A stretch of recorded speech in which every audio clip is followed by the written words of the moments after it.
Hi guys, it's Chris. We're back again with Lone Star Grills, and today we're going to continue that series, the cook videos on the El Patron. Today is roughly, I think it's even less than a week from Christmas. Actually, I think it's 6 days from Christmas. And what better, what's more fitting than that holiday favorite, bone-in prime rib. What I did here is I actually went and bought a full 7-bone prime rib. This was a 15-pounder. This is the best time of year. I know it's an expensive cut of meat. I know it's very big and intimidating, but this is the time of year when they go on sale. Buy them, cut them up to the right size, vacuum seal them, throw it in the freezer, use it later on.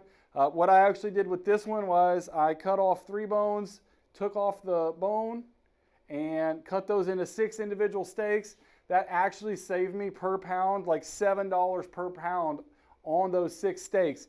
And that leaves us the perfect size. We're going to cook this for lunch tomorrow. Perfect size rib roast. I'm going to season this. First, I've used a binder, olive oil. It's a garlic infused olive oil. I use that as a binder. You can use mustard. There's other things that you can use. This olive oil, the honey mustard, I love that also. We're going to season this up with some of the Richard's Right On seasoning. Richard's a local guy here. You can check him out on Facebook. Makes a killer AP rub. That's what we're going to put on here today. We're going to hit this up pretty hard. This is a big cut of meat. So we're going to go real liberal on this seasoning.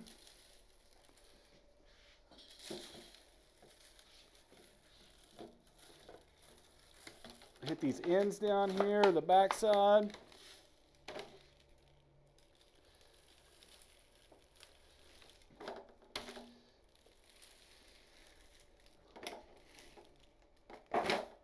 So we're going to set this up on the El Patron tomorrow. We'll show you how we do that. We're going to come back. We're going to also cook this on the rotisserie. I'm not going to put the spit on it tonight.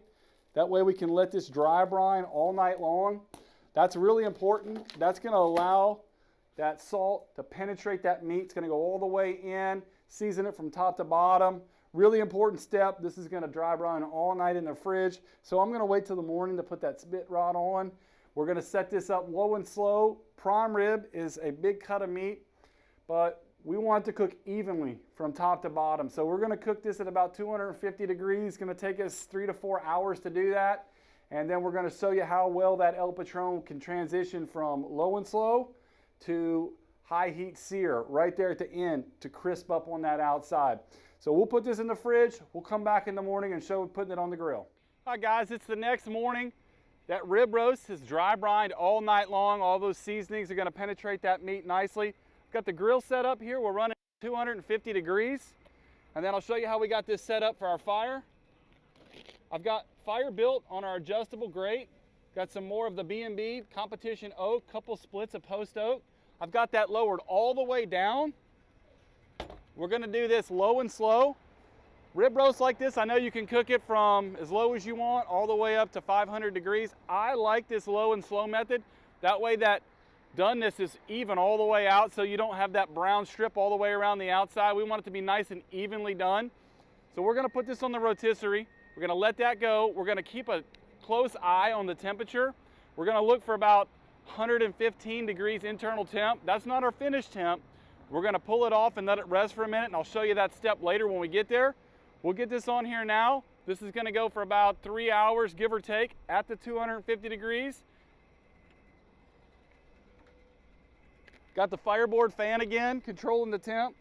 Air damper's closed, fan is controlling it. Again, like I said in the last video, you don't have to use the fan. You can easily control your temp with your baffles as well.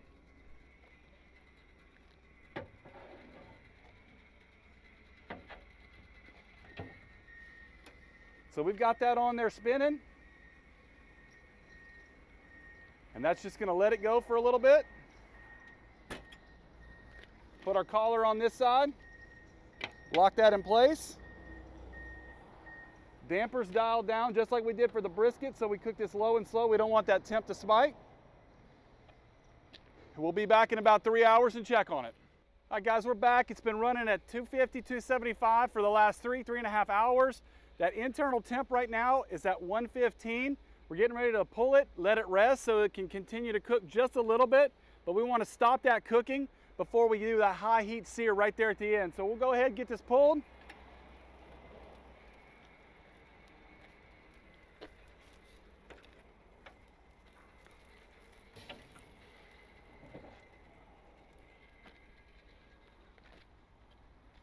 Take a look at that, see how it's got that bark on the outside already. Probably should have tied this one up. Usually I don't, but this one we probably should have. So we're gonna let that rest right there for about 20-30 minutes while we let this come up to temp, and then we're gonna hit it that last little sear. All right guys, we've pulled this off. I went ahead and I did put that back on the rotisserie over that high heat fire for just a second, only about 2 or 3 minutes, just to set that crust on the outside. It was already done cooking. Like I said, when we pull it off early at 115, that will continue to cook. So we've let that rest. I put it back on for just a second. After I put it on, we've let it rest for another 15 or 20 minutes. So we've got our prime rib ready. There's 2 ways we can go about doing this. So we can either A, slice in between the bones and have a 2-inch, roughly 1 3/4, 2-inch slab of bone-in prime rib. Or what I like to do is debone it now and then slice it up into smaller pieces. So without further ado, we'll go ahead and show you how to do that. We'll lift this up on its edge. I'm just going to follow those bones right down the back side of them.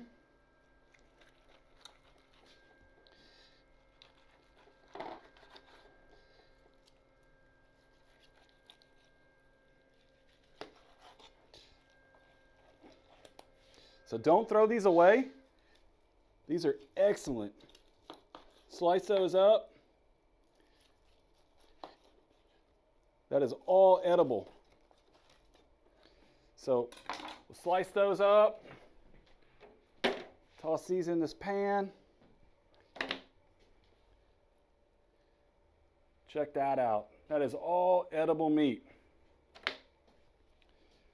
But what we came for was the sliced prime rib.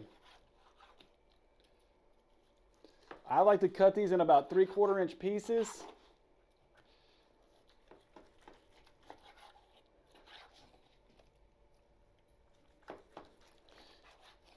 That makes it go the furthest.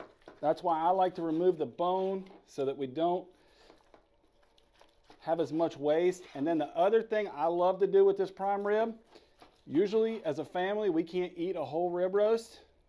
So what we end up doing, whatever's left over, will cool down. We will vacuum seal it, throw it in the fridge for a day or 2, and I'll take my meat slicer and I will slice it super thin, and we'll make like a French dip sandwich, roast beef style lunch sandwiches, anything like that we can do with the leftovers, because once you heat this up again, it's very hard to reheat a prime rib and make it nice and perfectly rare like it is now, or medium rare. So without further ado, and 2 things here also, traditionally you either have an au jus, a dip, or a creamy horseradish. One of my favorites is the Fischer and Wieser smoked horseradish, creamy horseradish. That's one of my absolute favorites. You can also home make that, very easy. Mayo prepared horseradish, or sour cream prepared horseradish. I like to mix a little pepper, a little salt, a little bit of minced garlic, and sometimes a little honey in there just to give it that hint of sweetness. But this here, super easy go-to, made in Fredericksburg, Texas. I really love that stuff. So without further ado, we're going to come right here to the cap. Best part of that. Got that beautiful crust on the outside, smoke ring on there. Hit it with a little bit of that horseradish. Unbelievable. Amazing flavor. In my mind, for my money, prime rib is probably one of the top 2, 3, maybe 4 bites in all of barbecue. Super easy to do. Don't be intimidated by it. I know it's an expensive cut of meat. It is really easy to do. It's actually, I think, easier to make a perfect prime rib than it is to make a perfect brisket. Low and slow is the key, and monitor that temp. You do not want to overcook it. That is the only thing about the prime rib. Just don't overcook it. For more information on Lone Star Grills, check us out at our website, lonestargrills.com. Don't forget to like and subscribe our channel for more videos on the El Patron and all of our other products.